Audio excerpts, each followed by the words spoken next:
Esta zona de la ciudad era una previsión de creación de un gran parque urbano que estaba previsto en el plan de alineaciones de 1951 del alcalde y catedrático Antonio Gallego Burín. En esa doble condición de alcalde y catedrático, él pensaba crear una especie de eje universitario en el interior de la ciudad, liberando esta zona, que era una zona realmente interesante.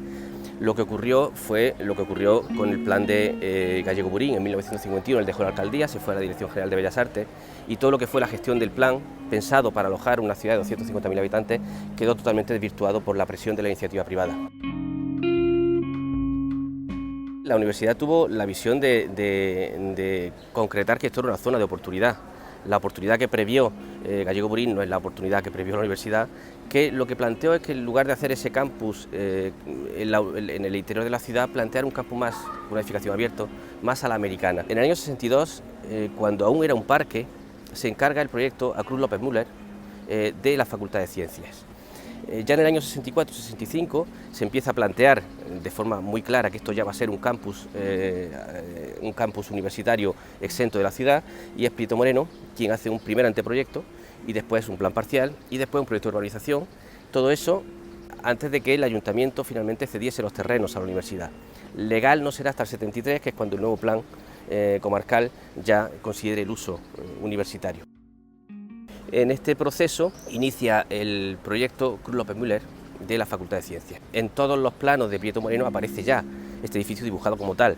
Los otros sufrieron modificaciones y finalmente esto se ha convertido, este campo, en una sucesión de edificios como objetos autónomos sin esa conexión conceptual y también seguramente arquitectónica que Prieto Moreno hubiese deseado, ¿no?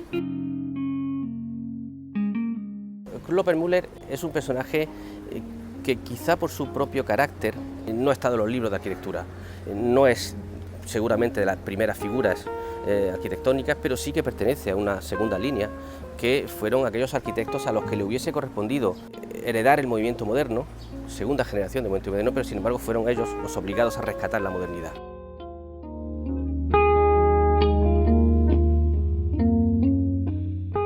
En principio el proyecto huía de ese concepto, digamos, arcaico de edificio compacto, universitario, cerrado, y busca, en cambio, esa idea de ciudad abierta. La idea de respetar el parque era primordial para Cruz López Müller, por tanto lo que plantea es un edificio hecho de pabellones, con una espira central, que es el cuerpo que alberga la entrada, el vestíbulo y la salida a la parte trasera. Hacia el este teníamos la zona más representativa, con el aula magna, con el decanato y con dos auditorios más en ese lado, mientras que hacia poniente tenía 4 alas, 4 pabellones dispuestos en forma de peine, 2 para geológicas, 2 para químicas. Esto huye de esa condición de la academia bosartiana, de la grandes simetrías, de las grandes portadas estructurantes. Aquí no hay portada, aquí entras y que el edificio te absorbe, ¿no? Es una especie de paseo donde de pronto te encuentras en un interior decididamente manierista y bajo ese hall de entrada, porque luego el espacio se expande una vez dentro, ¿no?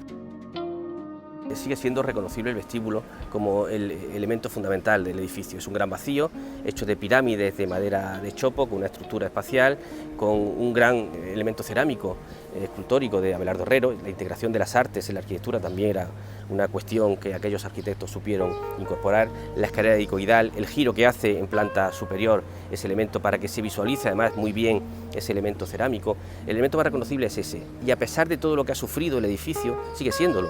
Es decir, tuvo la capacidad de que ese vestíbulo en aquel momento tenía unas características determinadas porque estaba abierto al paisaje, y hoy no parece que sea un vestíbulo desconectado de la realidad.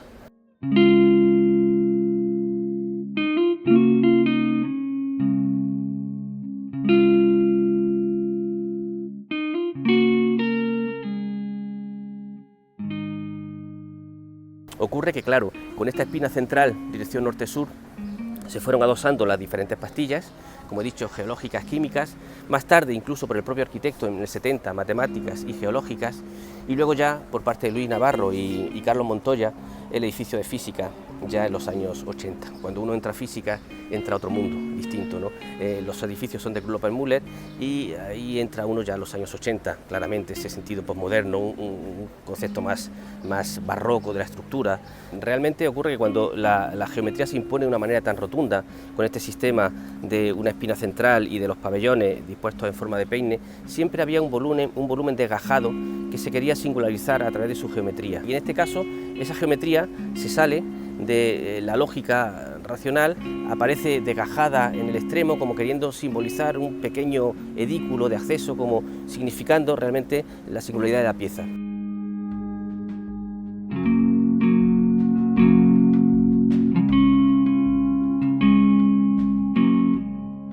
Y el régimen, a pesar de sus limitaciones, también entendió que los edificios docentes universitarios tenían que hacer pedagogía, didáctica, y en ese sentido esa apertura, esa modernidad también tenía que ver con una ficticia apertura intelectual. El concepto formal era tan potente, tan rotundo, tan elegante y tan sutil que sigue estando hoy aquí presente a pesar de todo lo que el tiempo nos ha ido dejando, ¿no?